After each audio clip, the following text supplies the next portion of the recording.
Now, South Africa is closely monitoring the surge in new coronavirus variants in different parts of the world. This comes as India has experienced record daily infections and detected new variants of the virus. The National Institute for Communicable Diseases is monitoring these developments and how they might affect South Africa. The NICD says it will investigate any suspected cases in the country. To discuss this further, we're joined now by Dr. Michelle Groom. She heads the Division of Public Health, Surveillance and Response at the NICD. Welcome, Dr. Groom, to the Midday View. Thank you very much for your time.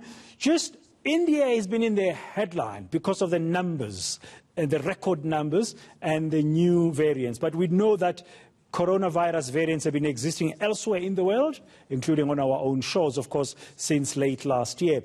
But regarding the India one, if you can start there, other measures, what measures are there in place for the NICD to be monitoring this situation?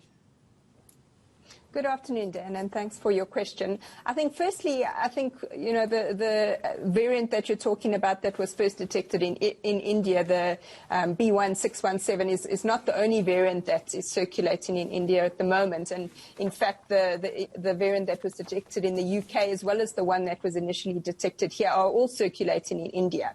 So I think we're more worried about the B1617, which hasn't previously been detected here. And so we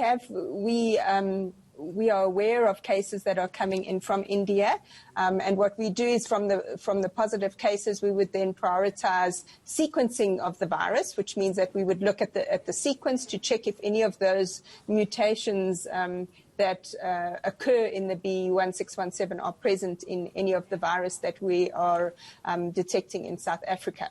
Okay, can you just repeat the name of this virus that you're concerned about, this new one in India? B what?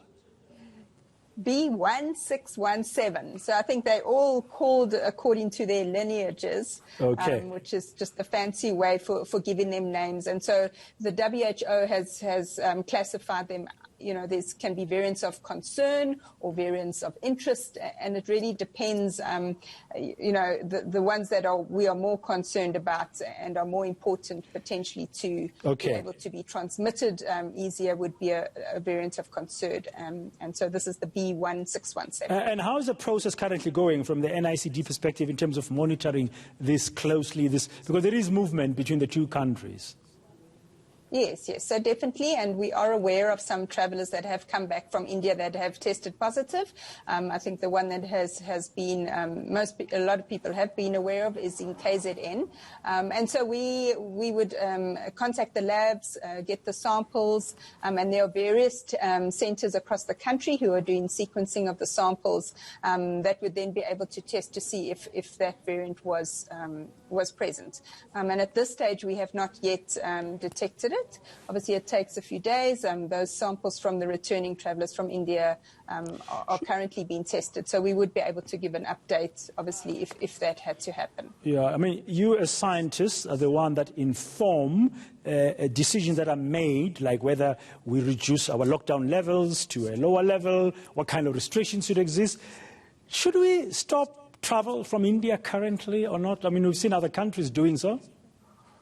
Yeah, so I think we do need to consider these situations. I mean, we have travel requirements in place that travellers coming in from other countries do need to have a negative COVID-19 test before, in the 72 hours before they leave. We have screening procedures in place at the ports of entry and at airports to be able to screen and that people would go into quarantine if they tested positive. So we may need to relook at those, and the Ministerial Advisory Committee is actually deliberating that and will be providing advice to the government and for them to take under consideration, and we would need to wait on them for any further updates in terms of specific restrictions from India and potentially from other countries that may develop variants as well. The virus will keep mutating, and we will be seeing more and more of these variants that may crop up. How prevalent are the worrisome variants from what you know? What can you tell our viewers?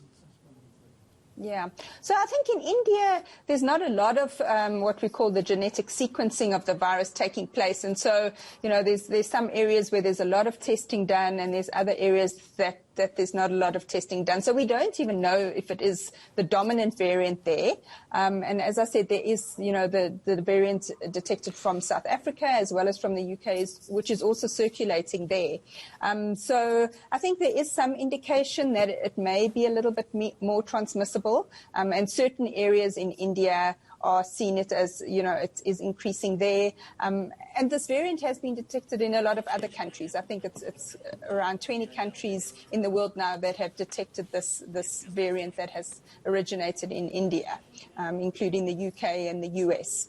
So most likely it will spread across the world, much like our variant, or the variant that was detected first in South Africa. It has ended up spreading to many, many other countries. Yeah, finally, and very briefly, Dr. Groom, what advice will the NICD give to anybody who's listening to us now and has got a trip pending to India? Yeah. Look, I think essential travel, I would really say that we need to limit any trips to India to, essential travel.